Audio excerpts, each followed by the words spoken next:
దిక్కులేని పక్షినైతానమ్మా చెల్లెమ్మ భువదినకను వలిగిన వంటే చెల్లెమ్మ నా భుజమిరిగినంత పనైతదమ్మా చెల్లెమ్మ మల్లె తీగకు పందిరి బోలే మస్క చీకటిలో వెన్నెల బోలే చెల్లెమ్మ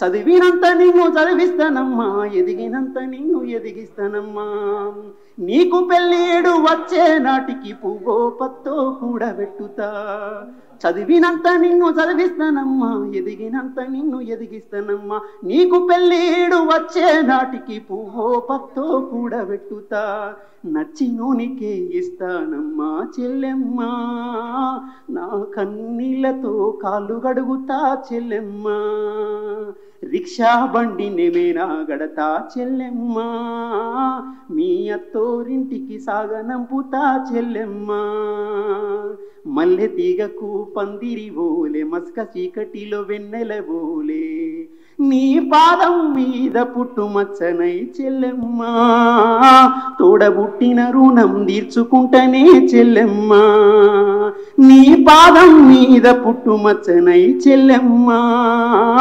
తోబుట్టు రుణం తీర్చుకుంటనే చెల్లెమ్మ. కాబట్టి బతుకు గీతను మార్చి ప్రజాని సమీకరించడానికి వచ్చినటువంటి ఒక ప్రవక్త. ఆయనకు ఒక కులాన్ని ఒక మతాన్ని మనం అంటగట్టలేం. అందుకే ఆయన ప్రస్థానం ఎక్కడ మొదలైందో ఎర్ర జెండా కాడ మొదలైంది. ఎర్ర జెండాకు ఇంకో జెండాను జత చేశాడు. అంబేద్కర్ నీలి జెండాను జతపరిచాడు. దాన్ని అంతటితో ఆపలేదు, మొత్తం పంచరంగులో జెండా చేశాడు. ఆఖరికి బుద్ధిస్ట్గా మారాడు. అంతిమంగా మనిషి బతకాలే, మనిషి జీవించాలే, ఈ సమాజంలో ప్రతి మనిషికి స్వేచ్ఛ ఉండాలి, సమానత్వం ఉండాలి, ఆత్మగౌరవం ఉండాలి అని చెప్పి ప్రకటించి శత్రువుని కూడా కౌగలించుకొని తన కౌగిట్లో బంధించుకొని ఆయన ఒక సీతాకోక సిల్కలాగా మారిపోయాడు. కాబట్టి అంత ప్రభావశీలురైనటువంటి ఆ వ్యక్తిని గురించి ఇవాళ మనం ఈ సభను ఏర్పాటు చేసుకోవడం మనందరి గర్వకారణం.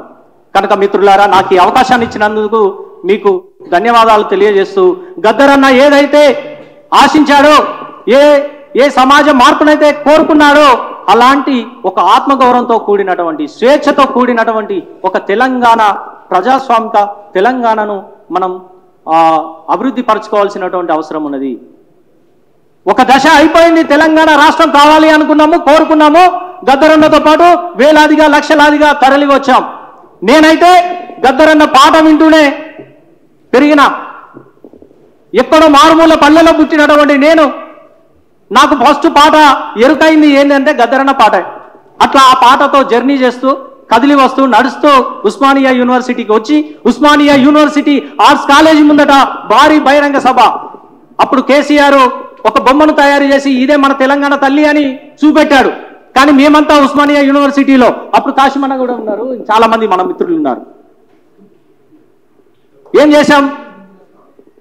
ఆమె అమ్మ కాదు బొమ్మ, తెలంగాణ తల్లి అంటే చాకలి ఐలమ్మ అని చెప్పేసి చాకలి ఐలమ్మను ప్రతీకగా తీసుకొని గద్దరన్నను ప్రధానమైనటువంటి ఒక అప్పుడు ముఖ్య అతిథిగా పిలుచుకొని గద్దరన్న సమక్షంలో తెలంగాణ తల్లి చాకలి ఐలమ్మ అని చెప్పేసి బహిరంగ సభ వేదికగా ప్రకటించాం. అట్లా గద్దరన్నతో బహిరంగ సభ నిర్వహించాం. అంతేకాదు అట్లా జర్నీ చేసి తెలంగాణ ప్రజా ఫ్రంట్ను ఏర్పాటు చేశారు గద్దరన్న. ఆ ప్రజా ఫ్రంట్తో నడిచాను. ఆ క్రమంలో అనేక నిర్బంధాలను ఎదుర్కొన్నాం, అనేక కేసుల పాలయ్యాం, జైళ్లలో నిర్బంధించబడ్డాం, ఊపా లాంటి కేసులను పెట్టుకున్నాం. సరే, ఇదంతా కూడా దేనికి జరిగింది అని అంటే ఒక తెలంగాణ సమాజాన్ని ప్రజాస్వామీకరించుకోవాలి, ప్రతి వ్యక్తి స్వేచ్ఛగా జీవించాలి అనేటువంటి దాన్ని, ప్రతి వ్యక్తి కూడా ఆత్మగౌరవంతో బ్రతకాలి అని చెప్పి కోరుకున్నాం. కాబట్టి అట్లా గద్దరన్నతో అనేక మందికి అంత సాన్నిహిత్యం ఉంది, అంత చొరవ ఉంది. కాబట్టి ఆ త్యాగం వృధా కాదు. గద్దరన్న ఆశయాన్ని ముందుకు తీసుకుపోవడంలో మనమంతా ఎట్లా కృషి చేయాలి అనేది ఇక్కడ మనకు మిత్రులు చాలా మంది ఉన్నారు. కోరుతూ నాకు ఈ అవకాశం ఇచ్చినందుకు ధన్యవాదాలు. Thank you.